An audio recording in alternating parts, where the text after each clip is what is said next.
সাংবাদিক বন্ধুগণ আমাদেরকে নামিয়ে দিয়েছে কন্টেইনার হ্যান্ডলিং হয়ে থাকে এবং চট্টগ্রাম বন্ধে আমাদেরকে কর্তৃপক্ষের বিরুদ্ধে বিভিন্ন পর্যায়ে আসসালামু আলাইকুম সম্পৃক্ত রাখবো, আমরা সবাই থাকবো।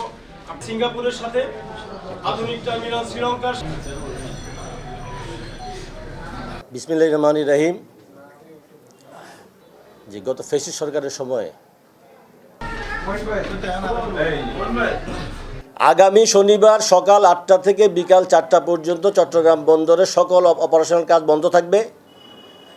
আগামী রোববার 1 তারিখ একইভাবে চট্টগ্রাম বন্দরে সকাল 8টা থেকে বিকাল 4টা পর্যন্ত প্রশাসনিক এবং অপারেশনাল কার্যক্রম বন্ধ থাকবে রোববার। যদি এর মধ্যে সরকার তার সিদ্ধান্ত পরিবর্তন না করে বন্দরকে বেসরকারীকরণ হবে না বলে ঘোষণা না দেয়, আমরা আগামী রোববার পরবর্তী কঠোর কর্মসূচি ঘোষণা করব। সেটি হতে পারে চট্টগ্রাম বন্দর অনির্দিষ্টকালের জন্য বন্ধ হতে পারে ইনশাল্লাহ।